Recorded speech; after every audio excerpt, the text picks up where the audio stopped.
నమస్కారం అండి. సార్, ఈ స్కామ్ గురించి మొదటి నుంచి కూడా కాంగ్రెస్ పార్టీ తరపున మీరు కూడా దీని గురించి మాట్లాడడం ఎట్లా జరిగింది ఏంటి, జగన్మోహన్ రెడ్డి అధికారంలో ఉన్నప్పుడు ఏ విధంగా దీంట్లో ప్రజల ప్రాణాలు ఏ విధంగా తీశారు, ఎట్లా డబ్బు సంపాదించారు, చాలా క్లియర్గా కూడా మీరు కూడా మాట్లాడుతూ వచ్చారు. ఇప్పుడు షార్ట్ ఫిల్మ్ రూపంలో కూడా బయటకు వస్తూ ఉంది. ఔత్సాహికులు చాలామంది కూడా వాళ్ళ ఆవేదనతో ప్రజలకు కూడా కళ్ళకు కట్టినట్టు వివరించాలి, సినిమా రూపంలో అయితే క్లియర్గా అర్థమవుతుంది అనే ఉద్దేశంతో ఈ విధంగా వస్తూ ఉన్నాయి. ఏమనిపిస్తుంది సార్? ముందుగా మీకు అట్లాగే మన ఏబిఎన్ వీక్షకులకి ప్యానల్ ఉన్న పెద్దలకి నాయుడు గారికి అట్లాగే మేడం గారికి కూడా ఆ, నమస్కారం అండి. ఇప్పుడు ప్రపంచ చరిత్రలోనే ఆంధ్రప్రదేశ్లో 2019-24 మధ్య జరిగిన లిక్కర్ కుంభకోణం స్కామ్ అతి పెద్దది అత్యాధునిక ఒక సీజన్డ్ కరప్షన్ గా మనం భావించవచ్చు. ఇది చాలా పకడ్బందీగా ప్రణాళికాబద్ధంగా ముందే ప్లాన్ చేసి ఆ, రూపొందించిన ఆ, ఒక వ్యవస్థ జరిగినది. ఎందుకంటే జగన్మోహన్ రెడ్డి గారు ముందు నుంచి కూడా ఒక అవినీతిలో కానివ్వండి, స్కామ్ చేయడంలో కూడా వినూత్నమైన విధానాలను అవలంబించారు. ఆయన అప్పట్లో ఆయన జైల్లో ఉన్న కారణాలు కానివ్వండి, ఇతరితర ఆయన చేసిన ఆర్థిక నేరాలు కానివ్వండి. అయితే ఈ లిక్కర్ స్కాము నేను మూడు రకాలుగా చూడాలండి దీన్ని.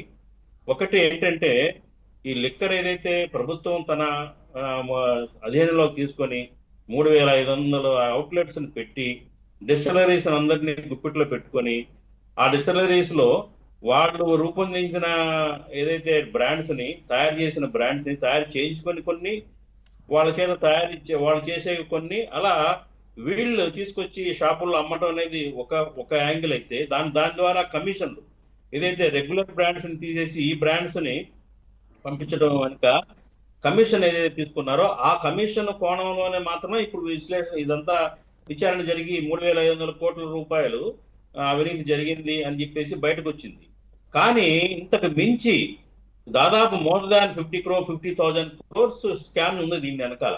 ఎలా అంటే, డిస్టిలరీస్ లో ఆ, సరఫరా చేయబడిన క్వాంటిటీస్ కి ఇక్కడ అవుట్లెట్స్ లో అమ్మబడిన క్వాంటిటీస్ కి సంబంధం లేకుండా ఉంది. అందుకనే వాళ్ళు డిజిటల్ పేమెంట్స్ వదిలేసి క్యాష్ తీసుకునడానికి ప్రధాన కారణం అదే. ఈ క్వాంటిటీస్ లో కూడా చాలా తేడా ఉందండి. వాళ్ళు చూపించిన రికార్డ్స్ లో చూపించిన క్వాంటిటీస్ వేరు, నిజానికి అక్కడ డిస్టిలరీస్ సరఫరా చేసి ప్రైవేట్ డిస్టిలరీస్ ద్వారా సరఫరా చేయబడిన సరుకు అదంతా కూడా వేరు. కాబట్టి ఏంటంటే ఆ కోణంలో కూడా ఆ విచారణ జరగాల్సిన అవసరం ఉందనేది నా ఉద్దేశం.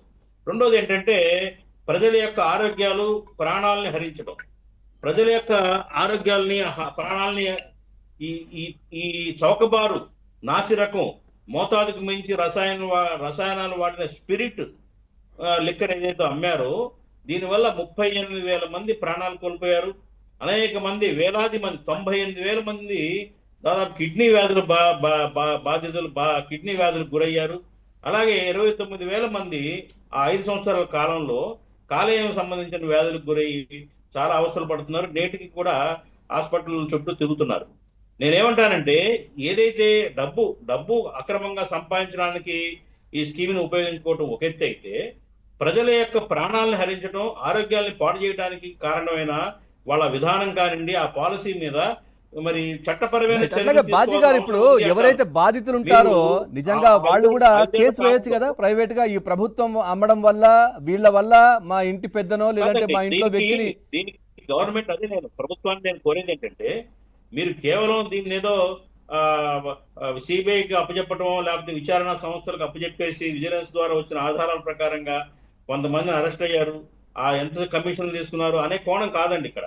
ఇవాళ మీరు ఏ ప్రభుత్వ ఆసుపత్రిలో, రాష్ట్రంలో ఉన్న ప్రభుత్వ ఆసుపత్రుల్లోకి రికార్డ్స్ పరిశీలిస్తే 5 ఏళ్ల కాలంలో చేరిన పేషెంట్స్ ఎవరు, వెయిట్ కార్డ్స్ ద్వారా ట్రీట్మెంట్ చేయించుకున్న వాళ్ళ యొక్క రికార్డ్స్, కేసు షీట్స్ కనుక చూస్తే కనుక వాళ్ళు క్లియర్ కట్ గా దాదాపు అనేక మంది, వేలాది మంది ఈ మద్యం బారిన పడి కాలేయాలు పోగొట్టుకొని, ప్యాంక్రియాసిస్ దెబ్బతిని, అట్లా మానసిక రోగానికి గురయ్యి వచ్చి హాస్పిటల్లో చేరిన రికార్డులు, అలాగే చనిపోయిన వాళ్ళ రికార్డ్స్ కూడా కేవలం ఈ మద్యం కారణంగానే చనిపోయినట్టుగా కూడా ఆ కేసు షీట్స్ లో ఉంటుంది. డెఫినెట్ ఉన్నాయి సార్, అందుకే కదా 30,000 మంది అని చెప్పింది, అవి రికార్డులో ఉన్నవే.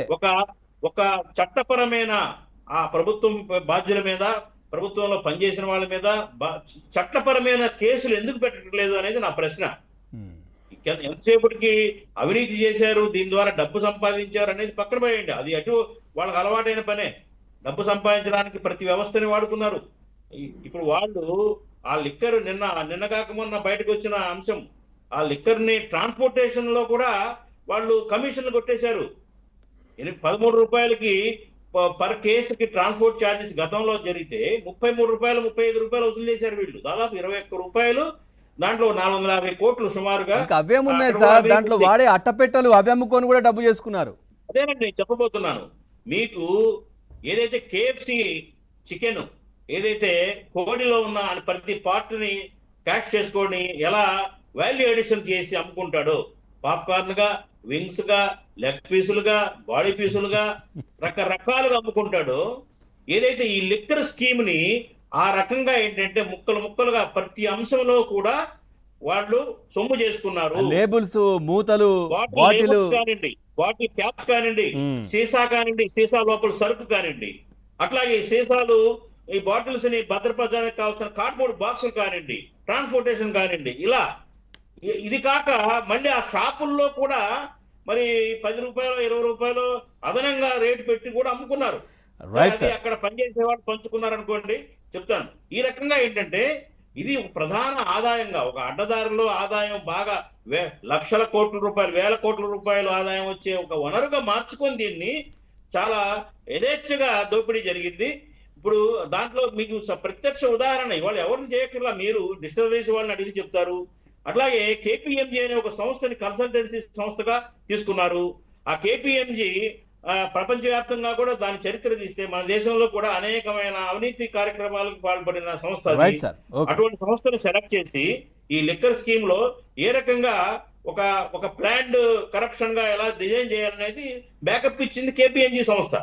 మీరు ఎందుకు ఆ సంస్థని విచారించరు? ఆ సంస్థ మీద పాత్ర మీద మరి ఏదైతే విచారణ సంస్థ ఏదైతే ఉందో వాళ్ళు ఆ సంస్థను కూడా అనుమానించారు. కానీ పకడ్బందీగా ఆ సంస్థ బాధ్యుల్ని తీసుకొచ్చి వాళ్ళని విచారిస్తే ఖచ్చితంగా వాళ్ళ ద్వారా చాలా సాక్ష్యాధారాలు బయటకు వస్తాయి. ఇంకా బాగా వాడుతున్నారు. అది అట్లా డిస్టిలరీస్ ఓనర్స్ వాళ్ళ దగ్గర చాలా క్లియర్ కట్ డాటా ఉంది డిస్టిలరీస్ లో. అట్లాగే గవర్నమెంట్ హాస్పిటల్స్ లో చనిపోయిన వారి సంఖ్య, వ్యాధిగ్రస్తులైన వారి సంఖ్య, ఇవన్నీ కూడా ప్రస్ఫుటంగా క్లియర్ కట్ గా ఆధారాలు ఉన్నాయి. వీళ్ళ మీద చర్య చేసుకోవడానికి ఇవి చాలు. అలాగే ఇప్పుడు షార్ట్ ఫిల్మ్ తీస్తున్నారు. షార్ట్ ఫిల్మ్స్ అనేది చాలా మంచిది, మంచి ప్రక్రియ, మంచి ఫీట్ అది. ఎందుకంటే ప్రజలకు తెలియాలి.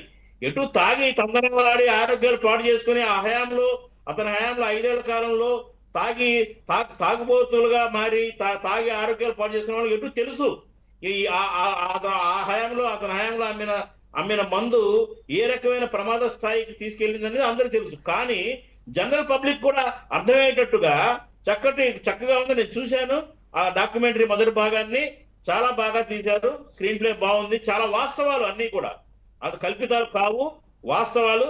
ఈ వాస్తవాలన్నీ ప్రజలకు తెలియాలి, రాష్ట్ర ప్రజలకు ధైర్యంగా తీశారు, ధైర్యంగా బయట పెట్టారు. రైట్. శివపార్వతి గారు నమస్కారం.